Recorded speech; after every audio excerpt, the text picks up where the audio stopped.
이사야 61장 1절에서 3절 말씀입니다. 1042페이지입니다. 우리 함께 봉독합니다. 시작. 주 여호와의 영이 내게 내리셨으니 이는 여호와께서 내게 기름을 부으사 가난한 자에게 아름다운 소식을 전하게 하려 하심이라. 나를 보내사 마음을 상자를 고치며 포로된 자에게 자유를, 갇힌 자에게 노임을 선포하며 여호와의 은혜의 해와 우리 하나님 보복의 날을 선포하여 모든 슬픈 자를 위로하되 무릇 시온에서 슬퍼하는 자에게 화관을 주어 그 죄를 대신하며 기쁨의 기쁨으로 그 슬픔을 대신하며 찬송의 옷으로 그 근심을 대신하시고 그들이 의의 나무 곧 여호와께서 심으신 그 영광을 나타낼 자라 일컬음을 받게 하려 하심이라. 아멘.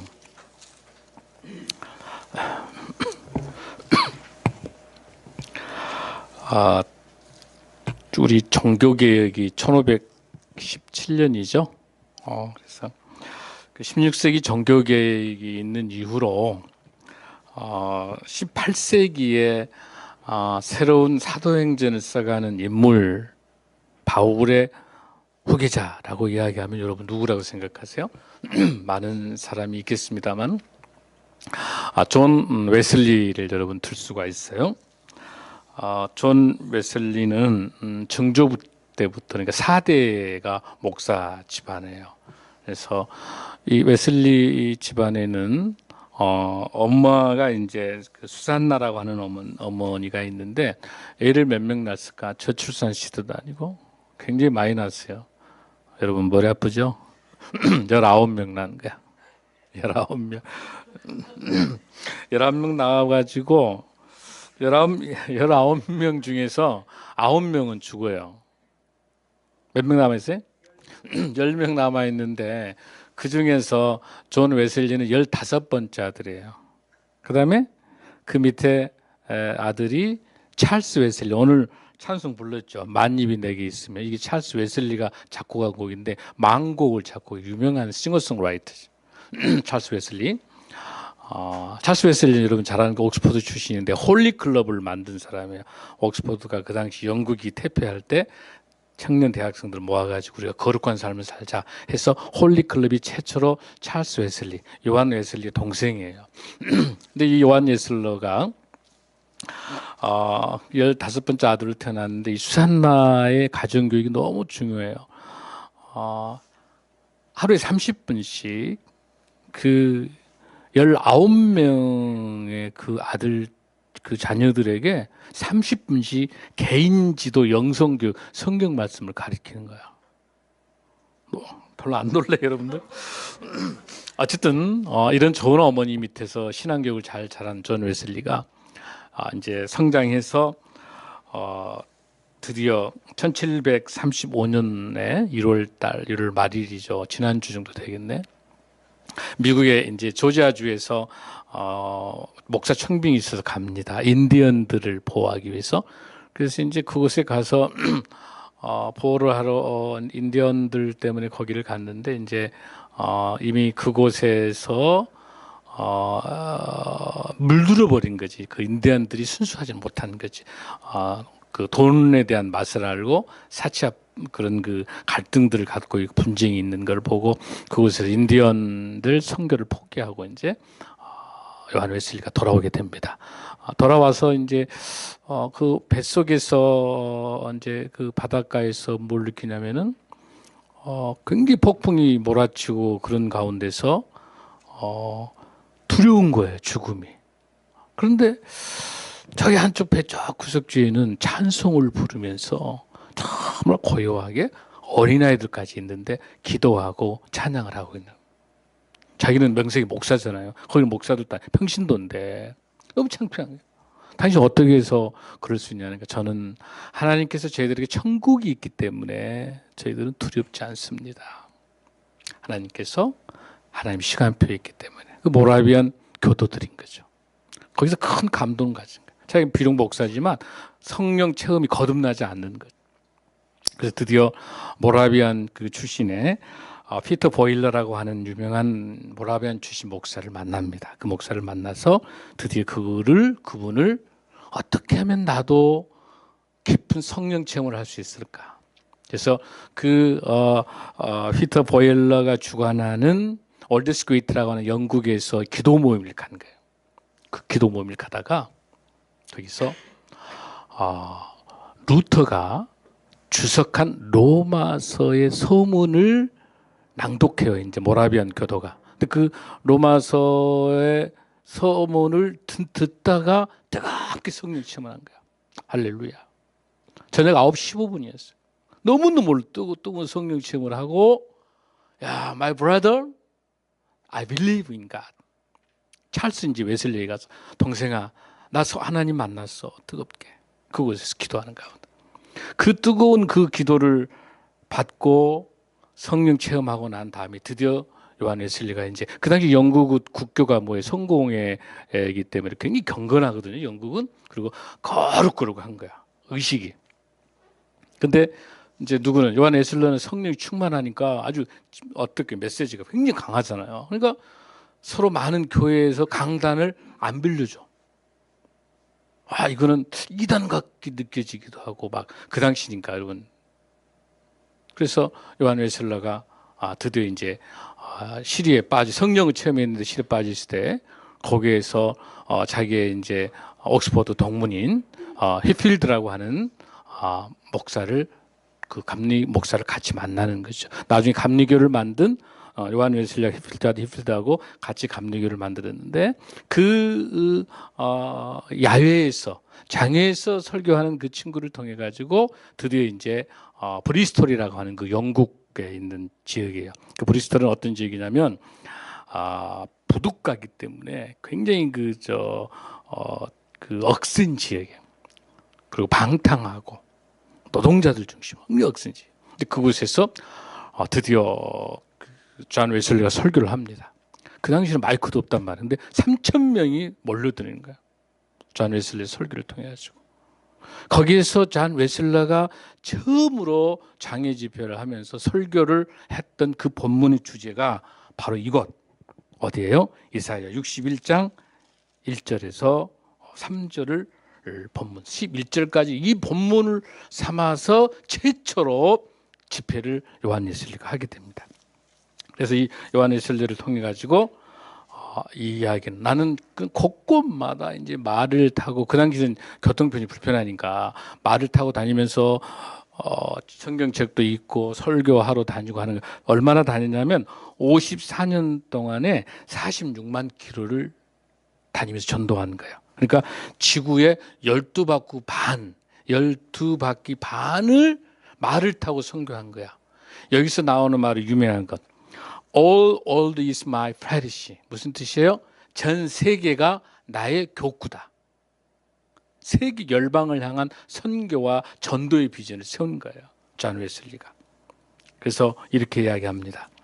누구든지 복음의 중요한 소식을 듣고자 갈급하는 것이면 나는 언제든지 그곳을 찾아가는 것이 나의 거룩한 의무다. 이렇게 이야기합니다.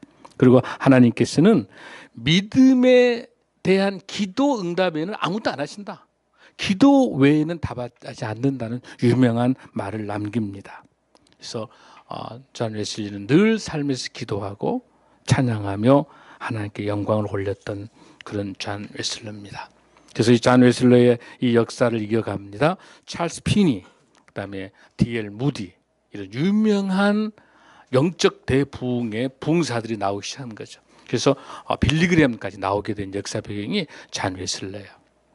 오늘 존 웨슬리가 본문을 삼았던 이 유명한 이사야 61장 1절에서 3절 11절까지 말씀은 아주 중요한 이사야서에서 아주 중요한 본문을 우리가 볼 수 있어요. 자, 그러면 오늘 저하고 이사야서를 첫 손을 보고 있는데 여러분 이사야서라고 하는 게 뭔가 조금 알고 가야 될 것 같아요. 그래야 여러분들 성경 오늘 말씀 전할 때 도움이 될 것 같아요. 이사야는 총 몇 장까지 있을까요? 얼른 컨닝을 하세요. 몇 장까지? 66장까지. 66장까지 있어요. 자, 저 보세요. 그러면 66이라는 숫자 보면 뭐가 생각나요, 여러분들? 성경책 몇 권이에요? 성경책이 신구약이 몇 권이야? 왜 이렇게 모른 척할까? 목사님이 아는가 보려고. 몇 권? 66권이에요. 66권이고 구약이 몇 권? 3, 9, 27. 구약이 몇 권? 39권. 신약이 몇 권? 산수 27권. 왜 이렇게 모른 척 하세요? 내가 며칠간 미국 집회 갔다 오니까 그래서 놀랍게도 이사야서가 66장까지 있는데 구약에 해당되는 39장까지가 여호와의 심판이에요. 심판을 설명해요. 그러면 몇 장부터? 40장부터 66장까지가 여호와의 회복, 구원의 회복을 나타내. 큰 주제가. 여러분 정리되시죠? 그러니까 1장부터 39장까지가 하나님의 심판을 나타내는 거죠. 이스라엘 백성들의 죄에 대해서 심판을 나타내고 다시 또 마지막에 40장에서 66장까지가 회복을 나타내는 거죠. 그래서 이사야서를 작은 성경책이라고 말하는 거예요. 여기 본문에가 다 들어있어요. 놀라운 것은 이 본문 속에가 요한계시록도 들어있고 신구약이 다 합해져 있는 그런 내용들이 잘 나와요. 그래서 많은 신약에서 많이 인용을 하고 있는 것 중에 가장 많이 인용하는 책이 무슨 책일까요? 눈치학상? 그럴 것 같죠? 제일 많이 이용하는 것이 시편. 그 다음에 많이 이용하는 것이 이사야. 그 다음에 지난번 이야기했죠. 신명기, 레위기. 어쨌든 굉장히 많이 인용하는 책이 무슨 책이에요? 여기는 이사야라는 책. 그러니까 이사야에 대해서 신구약이 압축되어 있기 때문에 이사야서를 잘 공부할 필요가 여러분들이 있어요. 그러면 이사야서는 크게 두 가지를 보고 있는 핵심 메시지가 있는데 하나님의 구원에 대한 핵심인데 두 가지예요. 두 가지. 하나는 의인들에게는 그 원통하는 신원해 주심, 신원하심. 의인에게는 신원하여 주셔서 전적으로 주님을 의지할 수 있게 하는 것이 하나 있고 악인에게는 뭐한다? 심판 내린다는 거예요. 하나님을 의지하는 사람에게는 시온의 대로를 열어주시는 신뢰를 주신다는 거지만 죄인들에게 대해서 악인들에 대해서 반드시 심판하신다. 그래서 이사야의 결정판이 뭐예요? 십자가상의 예수 그리스도예요. 예수 그리스도. 그러니까 예수 그리스도가 뭐예요? 심판, 모든 죄에 대한 심판에 대해서 예수님께서 부활해서 우리 죄를 다 사해 주시잖아요. 사해 주시면서 우리를 회복시켜 주고 우리를 치유해 주시는 거잖아요. 그렇게 우리가 볼 수가 있는 거예요. 그러면 이사야라고 하는 이 이사야 책에 대한 제목의 의미를 한번 봐야 될 거예요. 이사는 영어로 뭐라 부르냐면 아이자야라 부르거든요. 이사야를 아이자야라 부르는데 히브리어에서는 에사야후 이 책 제목이에요. 이사야의 책 제목이 에사야후인데 이게 무슨 뜻이냐면 여호와는 구원이시다. 그러니까 이사야서의 주제는 뭐이다? 하나님, 야훼 하나님의 구원의 문제구나라고 하는 것들을 여러분들이 잘 정리하면 좋겠습니다. 이 본문에 대해서 여러분들이 이사야서에 대해서 큰 틀을 좀 정리하고 이 본문에 대해서 여러분들 한번 설명을 들어가도록 그렇게 하겠습니다. 자, 61장 1절에서 한번 우리 먼저 보겠습니다. 자, 우리 함께 읽습니다. 시작.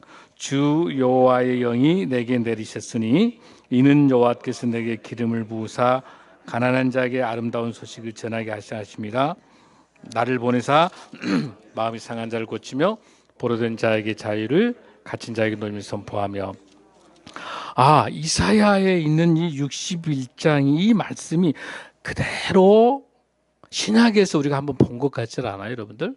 신약 말씀에서 예수님께서 처음으로 공생애를 시작할 때 사탄에게 시험을 받은 성령 충만해서 시험 받은 후에 처음으로 가버나움 회당에 가서 성경을 읽으면서 뭘 예수님께서 첫 번째로 펼쳤던, 처음으로 예수님께서 첫 번째로 딱 펼쳤던 책이 이사야 61장이에요. 그 근거를 한번 볼까요, 여러분들? 누가복음 4장 14절에서 21절, 94페이지 신약. 누가복음 4장 14절, 94페이지 한번 볼까요? 신약 94페이지. 신약 94페이지 누가복음 4장 14절에서 21절까지. 94페이지 다 피셨어요? 자, 누가복음 굉장히 중요한 본문이기 때문에 꼭 책을 여러분 성경책 펴보시면 좋겠어요. 자, 누가복음 4장 14절에서 21절까지 우리 읽습니다. 시작. 예수께서 성령의 능력으로 갈릴리에서 돌아가시니 그 소문이 사방에 퍼졌고 친히 그 여러 해당에서 가르치심에 무 사람에게 칭송을 받으시더라. 16절. 예수께서 그 자라나신 곳 나사렛에 이르사 안식일에 늘 하시던 대로 회당에 들어가서 성경을 읽으려고 서심해 선지자 이사야의 글을 들이거늘 책을 펴서 이렇게 기록된 데를 찾으시니 곧 보세요. 여기 잘 보세요. 이사야의 글 중에서 책을 편 다음에 기록된 데를 특별하게 찾으셔. 누가? 예수님께서 찾으시니 곧 18절 시작. 주의 성령이 내게 임하셨으니 이는 가난한 자에게 복음을 전하게 하시려고 내게 기름을 부으시고 나를 보내사 포로된 자에게 자유를 눈먼 자에게 다시 보게 함을 전파하며 눌린 자를 자유롭게 하고 주의 은혜의 해를 전파하게 하려 하심이라 하였더라. 책을 덮어 그 맡은 자에게 주시고 앉으시니 회당에 있는 자들이 다 주목하여 보더라. 이에 예수께서 그들에게 말씀하시되 이 글이 오늘 너희에게 응하였느니라 하시. 여기서 응하였단 말은 이루어진다는 거예요. 할렐루야. 이 본문이 얼마나 중요한지 몰라요. 이 이사야의 61장을 이해하지 못하면 신약 전체의 예수님의 사역 전체를 이해를 못하는 거예요. 아멘. 그래서 여기 우리가 잘 봐야 될 것이 조금 이따 제가 여러분 하나 묻겠습니다만은 이 이사야 61장 1절 3절하고 누가복음 4장 18절 19절하고 해서 뭔가 하나 있고 뭐가 없는 게 있는데 지금 한번 찾아볼까요, 여러분들? 혹시 모르니까 퀴즈. 이거 한번 미리 찾고 가면 좋을 것 같은데 61장에는 이사야 61장에는 있는 말씀인데 어디에는 누가복음 4장 18절 19절 없어요. 힌트 어디서 읽어보냐면 이사야서 61장 2절 한번 우리 같이 읽어봐요. 시작. 여호와의 은혜와 우리 하나님의 보복의 날을 선포하여 모든 슬픈 자를 이루하되 이 말씀하고 누가복음 4장 19절 시작.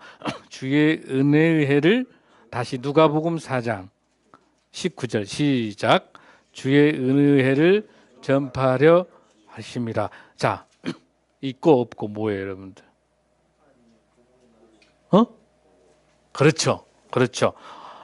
이사야서에는 뭐가 있냐면은 우리 하나님의 보복의 날을 선포하여 이게 있는데 신약에는 없어요. 이게 뭐가 여러분들? 자, 저 보세요. 이게 무슨 뜻이냐면 이 보복의 날이라고 하는 것은 무슨 뜻이냐면 하나님의 진노가 나타나서 심판하는 거야. 그러니까 이사야에서 예언할 때는 진노를 통해 가지고 죄인들을 심판하겠다는 것이 복수의 날이 들어 있는데 예수님께서 있는 이 시기는 예수님께서 초림이잖아요. 초림.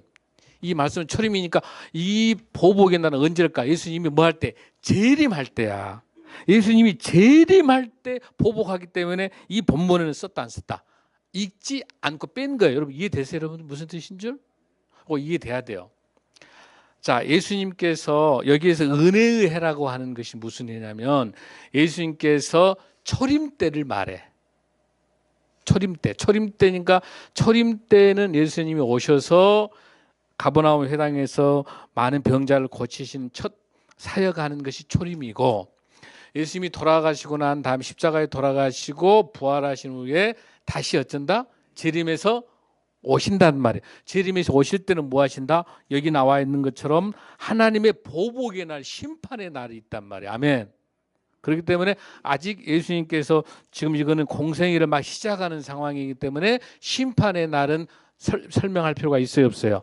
없는 거죠. 언제예요? 예수님이 다시 재림에 오셨을 때 이 말을 하셔야 되겠죠. 아멘. 그러나 이사야는 예수님이 초림과 재림까지 모두 다를 BC 700년인데 그때 다 예언해버리는 거야.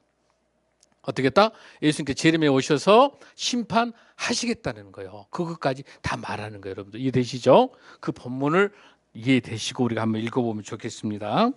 자, 그러면 자, 먼저 여기에서 나타나는 것에서 여호와의 영이 내린다고 하는 것은 신약에서 뭐로 나와 있어요? 누가복음에서는 성령이 내리시면 그 말이에요, 여러분들. 여러분, 성령이 내린다고 하는 것은 무슨 뜻이에요? 성령이 내린다. 성령이 내리는 것은 반드시 성령이 임한다는 것은 두 가지를 기억하셔야 돼요. 성령은 반드시 사명을 주기 위해서 성령을 주시는 거예요. 아멘. 아멘. 우리 여러분들에게 자, 내가 직업 공무원이니 내가 군인이다, 내가 변호사가 되든 내가 의사가 되든 내가 뭐가 되든지 간에 나의 직업을 통해서 하나님께서 성령 충만하게 주시는 거는 사명자로서 주시는 거고, 또 하나 성령 주시는 거는 그 사명을 감당할 수 있는 뭐까지도, 능력까지도 주시는 거예요. 아멘. 할렐루야. 그래서 성령 체험하는 게 너무 중요한 거예요. 성령 체험하는 거. 성령 체험을 어떻게 하는 건가요? 아까 누구는 요한일서는 어떻게 성령 체험했지 아까? 로마서를 읽고 있는 가운데 들으면서 성령 체험하는 거예요. 아멘. 지금 목사님이 설교할 때 간절히 이 예배를 사모하고 하나님 이 시간에 성령 만나기 원합니다. 간절하게 여러분들이 이 예배를 사모하고 말씀과 찬양과 기도를 하게 될 때 성령 체험의 놀라운 역사가 임할 줄로 믿습니다. 그래서 여러분 예배에 목숨을 걸어야 돼요. 대충 와서 그냥 맞지 못한 게 아니라 하나님 오늘 주님 만나기를 원합니다. 그럴 때 이 성경 말씀을 봉독하는 가운데도 요한예수를 성령 체험하듯이 우리가 본문을 봉독할 때도 성령 체험이 여러분과 저에게 일어날 줄로 믿습니다. 아멘. 자, 성령이 내게 임하셨으니 여호와께서 기름을 부으사, 기름 부을 수 있는 사람은 누구였어요? 대제사장, 선지자, 누구? 왕. 그러니까 이 기름 부을 수 세 가지가 다 가능한 사람은 누구예요? 예수 그리스도밖에 없는 거죠. 만왕의 왕 예수, 대제사장 예수, 선지자 예수. 그러니까 여기서 나는 기름을 부으사 가난한 자에게 아름다운 소식이 뭘까? 이게 복음이에요. 이게 복음이에요. 이 복음을 전한다. 여러분 여기서 가난한 자라는 말을 잘 정리해요. 보세요. 가난하단 말. 여러분 마태복음 5장에 보면 3장에 보면 뭐가 팔복에가 나와 있어요. 심령이 무한 자는, 심령이 가난한 자는 복이 있나니 천국이 있으니까. 이 가난한 자라고 하는 것은 두 가지 의미를 가지고 있어. 물질적으로 그 큰 부가 어마어마한 부에 대한 것을 바라는 게 아니라 내게 있는 그 물질에 자족할 수 아는 그 물질적인 그 가난함도 물론 설명하지만 더 깊은 것은 그게 아니라 여기 본문에 있는 것처럼 우리 인생에서 영적인 가난함이야. 영적 가난함. 그건 뭐냐면 나의 정말 주님 앞에서 나의 모습과 나의 자랑, 나의 능력 이거 다 내려놓고 정말 심령으로 마음을 가난하게 하는 거. 또 동시에 뭐가 있냐면 우리 인생을 살면서 고통 있잖아요. 억압 있잖아요. 힘든 일 많잖아요, 여러분들. 그 힘든 일이 많이 있고 어려운 가운데 있을 때 그 마음의 상태도 심령이 가난하는 거예요. 그럴 때 심령이 가난한 자에게 뭘 주신 거야? 하나님께서 복음을 주시겠다고 말씀하는 겁니다. 여러분 복음이라고 하는 것은 뭡니까? 복음이라고 하는 것은 예수 그리스도에 대한 믿음을 통한 우리에게 성령 충만함입니다. 요한복음 14장 16절 18절에 보면은 뭐가 다 해서 보혜사 성령께서 우리와 함께 해주시는 거. 성령을 보내주시겠다 하는 거야. 성령을 보내주시면서 우리의 믿음을 강화시켜 나가는 거. 오늘 이 시간에 이 설교가 이해될 수 있는 것은 성령님께서 역사하시니까 이해될 줄로 믿습니다. 우리의 능력으로 우리 힘으로는 감당할 수가 없습니다. 또 어떻게 우리의 이 복음이 우리에게 회복될 수 있습니까? 우리에게 깊은 마음의 상처와 상함이 있었을 때 복음을 통해서 회복될 수 있는 겁니다. 여러분 이사야 63장 5절 한번 봅니다. 이사야 53장 5절입니다. 이사야 53장 5절 1034페이지 이사야 53장 5절. 자, 우리 예수 그리스도의 예표를 나타내고 있습니다. 이사야가 예언하고 있습니다. 5절 시작. 그가 찔림은 우리의 허물 때문이요 그가 상함은 우리의 죄악 때문이라. 그가 징계를 받음으로 우리는 평화를 누리고 그가 채찍에 맞음으로 우리는 나음을 받았도다. 할렐루야. 우리의 모든 죄악들 때문에 누가 예수님께서 고난을 당하시면서 우리에게 주시는 게 뭐예요? 복음인가요? 할렐루야. 우리가 죽을 수밖에 없지만은 예수 그리스도를 통해서 우리가 부활하고 회복되고 용서받고 회복돼서 우리 주 예수 은혜 가운데 구원받는 그 기쁨의 소식이 복음인 줄로 믿습니다. 아멘. 자, 이제 나를 보내사 마음이 상한 자를 고치며. 자, 여기서 마음이 상한 자를 고친다는 건 뭐예요, 여러분들? 마음이 상한 자. 우리가 마음이 상해 있는 거죠. 너무나 인생이 힘들고 어려운 가운데 영적인 고통과 힘든 가운데 있죠. 특별히 이 중에서 뭐가 있습니까? 포로된 자에게 자유를. 포로된 자가 뭐예요, 여러분? 포로된 자. 여기서 물론 바벨론 포로로 앞으로 가가지고 그 바벨론 포로로 끌려가는 것을 예견하고는 있지만은 지금은 예수님 시대 신약 시대로 우리가 바꿔보면 무슨 뜻일 수가 있을까? 포로된 자라고 하는 것은 마귀에게 결박받는 거예요. 우리 인생에서 마귀 사탄이 우리를 지배하고 있는 거예요. 그 뭐예요? 죄를 범하는 자마다 죄의 종이기 때문에 그러는 거예요, 여러분들. 요한복음 8장 34절에 보면은 죄를 범하는 자마다 죄의 종이 되니라. 죄의 종이 되게 되면 딱 결박된 거야. 늘 불안한 거야. 뭔가 무슨 사건이 발생할 것 같고 늘 불안한 거야. 분노가 있고요. 또 자기 마음속에 자꾸 뭐가 돼요? 통제되는 거야. 결박. 마귀가 나를 지배하고 있는 거야. 죄 때문에. 그럴 때 그런 죄를 뭘 통해서? 예수 그리스도의 복음을 통해서 어떻게 해준다? 회복시켜주는. 회복시켜주는.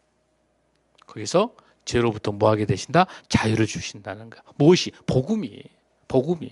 즉 뭐야? 메시아 예수 그리스도가 우리에게 무엇? 우리의 죄를 씻어주시고 우리를 자유롭게 해주신다는 겁니다. 그 다음에 갇힌 자에게 노임을 선포한다. 갇힌 자에 대해서 노임을 선포하는 건 뭐예요? 갇힌 자. 여기서 갇힌 자라고 하는 건 여러분들 자기 생각에 갇혀 있는 걸 말해. 늘 부정적이야. 매사가 부정적이야. 생각하는 것마다 다 마귀에게 사탄에게 잡혀가지고 늘 부정적이야. 여러분 보면은 주위에 보면 이런 사람이 있죠. 똑같은 상황을 보는데 늘 부정적으로 이야기하는 사람이 있죠. 습관적으로. 안 된다. 죽을 맛이다. 그거는 어때요? 갇힌 거예요. 자기 생에 갇혀 있는 거예요. 이걸 고쳐가야. 이거는 예수 그리스도 복음을 통해서 메시아를 통해서 이걸 고쳐가야. 보세요. 돈을 많이 벌게 되면 여러분 행복할 것 같다라고 하는 생각. 자기 생각이에요. 엄청난 고관 직위가 올라가서 명예가 있게 되면 행복하게 될 것이다. 권세가 있으면 성공할 것이다 라고 하는 것도 자기 생각이에요. 같이 있는 거예요. 언론 보면 그렇게 느끼죠. 그럼 여러분 그렇게 생각한다면 뭐 대통령은 성공했기 때문에 자살하면 돼요, 안 돼요? 안 되는 거잖아. 안 되는 거잖아요. 그 다음에 대기업 사장들 지난번에 이야기했었죠. 유명한 L기업 회장, 부회장, 또 뭐 S그룹 뭐 어때요? 돈 어마어마 많잖아요. 그런데 왜 자살해요? 그럴 것 같으면 여러분 우리 시각을 잘 바꿔야 돼. 돈이 엄청나게 많고 명예가 있고 그러면은 행복하고 성공한다라고 하는 그 자기 생각에 갇혀 있게 되면 계속 그 인생은 거기에 질질질 끌려다니다 끝나는 거예요. 우리는 왜 자유롭냐면 우리가 풍족하기는 없지만 우리가 유명한 사람은 아니지만 우리가 엄청난 고위직은 아니지만 뭐예요? 우리에게 주어진 것을 자족하면서 우리는 무엇대로 말씀대로 살아나가면서 행복하게 우리는 살아갈 수 있어요. 왜? 우리에게 누가 있기 때문에 예수 그리스도 메시아가 계시기 때문에. 할렐루야. 대답은 하지만 얼굴은 편하지 않는. 할렐루야. 할렐루야. 행복해야 돼요, 여러분들. 그렇죠? 할렐루야. 여러분 우리 인생 살면서 여러분 기쁜 마음을 가질 수 있는 거는 우리 마음 속에 예수님께서 성령 충만해야만이 기쁨이 있는 줄로 믿습니다. 자, 2절에서 보면 여호와의 은혜의, 이 은혜의 해라고 하는 것은 뭐라고 그랬지 아까 제가? 바로 레위기에서 나오는 말씀이긴 한데 레위기 25장에 나오는데 흰년의 해야. 그러니까 이스라엘 백성들 중에서 정말 그 49년 동안에 있다가 딱 50년이 흰년인데 50년이 되게 되면은 노예로 있다가 땅을 다 뺏겠다 하더라도 노예로 있다 하더라도 50년이 딱 되면 흰년이 되면 나팔을 쫙 불면서 땅을 돌려줘. 그다음에 노예에서 해방돼. 할렐루야. 얼마나 좋아요. 그러니까 흰년의 해가 와요. 우리 인생에도 흰년의 해가 올 줄로 믿습니다. 지금 어렵고 힘든다 하더라도 하나님께서 우리를 나팔을 불면서 나타나셔 메시아께서 우리에게 뭘 주신다? 흰년의 해를 통해 가지고 우리를 회복시켜 줄 줄로 믿습니다. 그때가 여호와의 은혜의 해인 줄로 믿습니다. 여러분 우리 열심히 살고 열심히 말씀과 찬양과 기도를 통해 신앙생활을 하게 되면 우리 인생에도 흰년의 해가 분명히 옵니다. 할렐루야. 할렐루야. 자, 그럴 때 또한 하나님의 보복의 날도 선포해서 어떤다?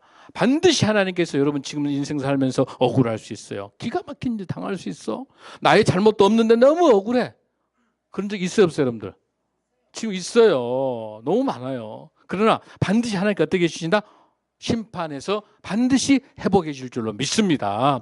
하나님의 심판이 있을 줄로 믿습니다. 우리의 어려움과 우리의 고통과 우리가 심판받는 수많은 마귀 사탄을 하나님께서 어떻게 해주신다? 철저하게 정리해서 심판해서 하나님께서 정리해 주실 줄로 믿습니다. 주님 붙잡길 바랍니다. 할렐루야. 자, 3절입니다. 시작. 무릇 시온에서 슬퍼하는 자에게 하관을 주어 그 죄를 대신하며 기쁨의 기름으로 그 슬픔을 대신하며 찬송의 옷으로 그 근심을 대신하시고 그들의 의의 나무 곧 여호와께 심으신 영광을 나타낼 자라 일컬을 받게 하렵니다. 할렐루야. 자, 어떻게 하면 우리 삶에 있어서 오늘 본문에 있는 것처럼 마음 상한 사람, 우리 마음 상한 우리들이 어떻게 참된 치료자를 만날 수 있을까? 여기 본문에 나타나고 있습니다. 먼저 뭐예요? 시온에서 화관을 주게 됩니다. 슬픔살. 이 화관은 뭐냐면 결혼식 할 때 머리에 쓰는 신부가 쓰는 꽃 예쁜 걸 화관이라고 그래요. 여기 재는 뭐예요? 장례식 때 재를 덮어 쓰는 거야. 그러니까 죽을 수밖에 없는 고난과 역경 속에서 죽을 수밖에 없는 절망적인 상황에서 예수 그리스도 메시아를 통해서 어떤다? 아름다운 결혼식과 같은 기쁨의 화관식을 씌워 주신다. 할렐루야. 할렐루야. 아멘. 그 다음에 두 번째 뭐라고 이야기합니까? 찬송의 옷으로 근심을 대신하고 여기서 중요한 게 나타납니다. 어떻게 우리의 치유가 될 수 있냐? 첫 번째 화관, 죄를 화관으로 바꿔주는 것이 있고요. 두 번째는 뭐예요 여러분들? 찬송의 옷으로 근심을 대신하게 하신다. 즉 찬송은 치유의 사역인 줄로 믿습니다. 여러분 저는 우리 영선 형제들 보면은 입으로 콧노래로 흥얼흥얼 찬양을 얼마나 잘하는지 몰라. 그러니까 우리 영선 형제 인생이 계속 풀어져 가고 있는 게 할렐루야. 찬양을 통해서 치유될 줄로 믿습니다. 오늘 또 설교 이제 준비하고 기도하고 있는데 영선이가 흥얼 할렐루야 너무 좋은 거예요. 찬양이 우리 인생의 막힌 담을 풀어내는 치유의 사역인 줄로 믿습니다. 여러분 이사야 43장 21절, 이사야 60장 18절에도 보면은 하나님을 찬송하기 우리 이거 한번 볼까요? 얼마나 찬송이 중요한지. 시편 96편 2절 한번 봅니다. 873페이지 구약 시편 96편 2절 873페이지입니다. 시편 96편 2절입니다. 얼마나 찬송이 중요한지 한번 보겠습니다. 자, 찬송을 통해서 찬양할 때마다 우리 인생의 치유의 역사가 일어날 줄로 믿습니다. 시작. 여호와께서 노래하여 그의 이름을 송축하며 그의 구원을 날마다 전파할지다. 할렐루야. 하나님을 위해 찬송을 어떻게 해라? 날마다 하라. 그게 뭐이다? 구원의 역사가 일어난 줄로 믿습니다. 자, 여러분 히브리서 3장 15절입니다. 369페이지입니다. 신약 369페이지. 자, 찬송을 통해서 우리 인생이 어떻게 변하는지, 찬송을 통해서 어떻게 하나님이 역사하시는지 히브리서 13장 15절 369페이지 찾으셨어요? 369페이지 히브리서 13장 15절.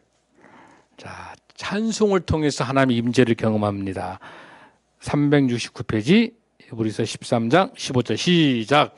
그러므로 우리는 예수로 말미암아 항상 찬송의 제사를 하나님께 드리자. 이는 그 이름을 증언하는 입술의 열매니라. 할렐루야. 우리 입술을 열어서 어떻게 해라? 하나님을 찬송하라고 하는 겁니다. 여러분, 찬송을 통하면 우리 막힌 담이 해결될 줄로 믿습니다. 우리 영이 병이 들어있을 때, 영이 병이 들어있으면 마음의 병이 들게 되고, 마음의 병이 들게 되면 육체의 병이 오는 거예요. 영을 치유해야 돼요. 마음을 치유해야 돼요. 그렇지 않고는 절대 병을 고칠 수 없는 거예요. 영을 치료하는 걸 뭐밖에 없다? 찬양밖에 없는 거예요. 말씀밖에 없는 거예요. 할렐루야. 여러분들 유명한 멀린 캐로도스라는 군목이 있었어요. 이분은 한때 이제 탈령병이죠. 그러다가 다시 찬양을 통해서 하나님을 뜨겁게 만난 다음에 다시 부대로 들어가서 군목이 돼요. 그래서 이 사람이 썼던 유명한 책 감옥에서 찬송 생활. 그래서 이게 1300만 부가 팔려요. 53개국 언어로 번역된 아주 유명한 책입니다. 찬양을 통해서 얼마나 우리 삶이 치유되는가를 잘 말할 수 있어요. 이 캐로도스 군목은 두 가지 말씀을 근거로 항상 설명합니다. 내 인생이 회복될 수 있는 것. 데살로니가 전서 5장 18절 무슨 말이에요, 여러분들? 범사에 감사하라. 그 다음에 로마서 8장 28절 뭐예요? 합력해 선을 이루라는 이 두 말씀을 붙잡고 찬송하면서 살았던 사람이 멀린 캐로도스예요. 어느 날 이렇게 장교 후보생이 상담합니다. 목사님, 제가 약혼자인데 저하고 이제 헤어지길 원합니다.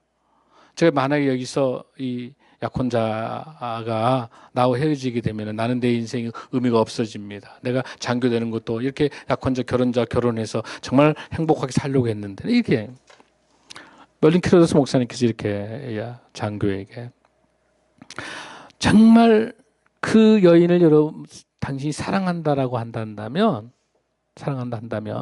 이 여인을 위해서 기도해 줄 수 있습니까? 찬송할 수 있습니까? 이렇게 물어보는 거예요. 아닙니다, 목사님. 저는 도저히 이 마음이 너무 괴롭기 때문에 찬송할 수가 없어요. 기도할 수가 없습니다. 당신 하나님 믿습니까? 예, 믿습니다. 성경 말씀 믿습니까? 예, 믿습니다. 그러면 본문이 여러분 데살로니가 5장 18절에 범사에 감사하란 말 믿습니까? 예, 믿습니다. 또 뭐라고 그랬죠, 여러분들? 합력해 선을 이루라. 로마서 8장 28절에서 이거 믿습니까? 믿습니다. 근데 여기 뭐가? 그 뜻대로 부르심을 입은 자에게는 합력해. 여러분 여기서 합력해 선을 이룬다는 것은 무슨 뜻이었죠? 상황이 좋을 때만 믿는 거예요, 여러분들? 아니잖아요. 상황이 좋든지 안 좋든지 간에 하나님께 붙잡아서 합력해 선을 이루라고 했던 거잖아요. 아멘. 범사에 감사하는 것도 상황이 좋을 때는 누구나 감사하지만 어떤다고 그랬죠? 상황이 좋지 않을 때도 감사하라고 했죠. 할렐루야. 그런다면 당신 기도해야 되지 않겠습니까? 그래서 이 장교가 눈물별로 기도합니다. 주님, 제가 이 여인을 정말 축복하고 감사의 기도를 하겠습니다. 그러더니 일주일 후에 그 여인에게 전하고 제가 잘못했어요. 제가 착각하고 판단을 잘못한 것 같아요. 놀라운 것은 그 기도가 찬양과 그 기도를 통해서 그 약혼자가 돌아오게 된 거죠. 근데 여기서 멀린 캐로도스가 뭘 이야기하게 되냐면은 그 여인을 돌아오기 위해서 병을 낫기 위해서 뭔가의 문제를 해결하기 위해서 조건부로 찬송과 기도하지 말라는 거예요. 뭐냐면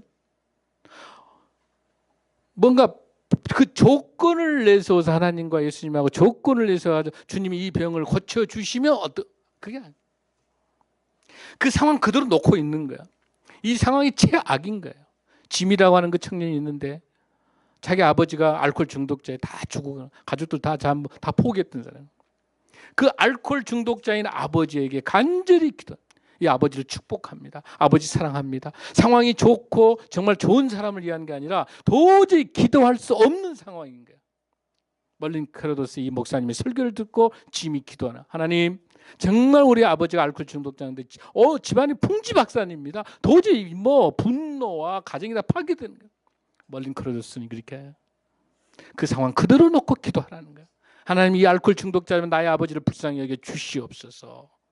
아버지를 사랑합니다. 어느 날 기독 텔레비전 방송을 통해서 그 설교 메시지를 통해서 그 알코올 중독자가 알코올을 끊게 되는 거예요.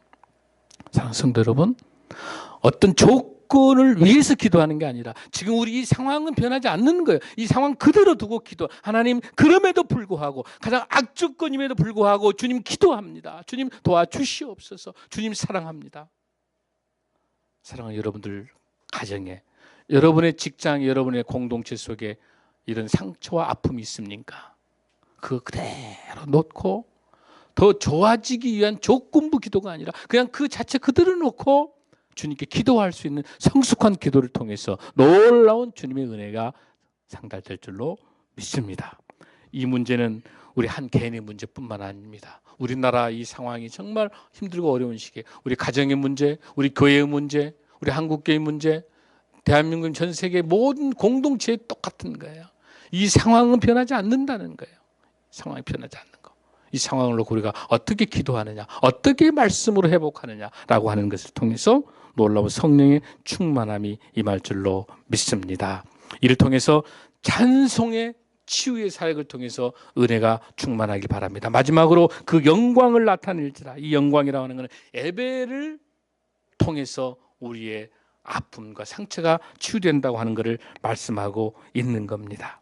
사랑하는 성도 여러분, 이 영광의 예배는 뭡니까? 이 예배가 뭡니까? 예배는 나를 온전히 산 제사로 드리는 겁니다.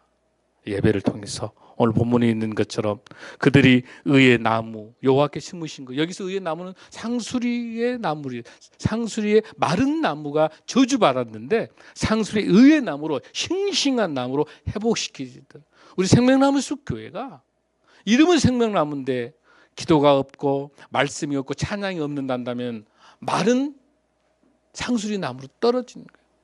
이 재단이 기도가 끊이지 아니하고 말씀이 끊이지 아니하고 찬양이 끊이지 않아야 생명나무의 나무가 무성히 자라나서 숲을 이루는 생명나무 숲교회가 될 줄로 믿습니다.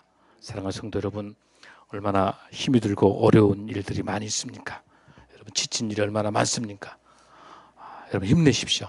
힘을 내시고 오늘 이사야에 있는 61장 1절 3절에 있는 말씀처럼 우리 아픔과 우리 어려움과 우리 상황을 너무나도 잘 아신 우리 주님께서 치료의 광선을 통해서 회복시켜 주실 줄로 믿습니다.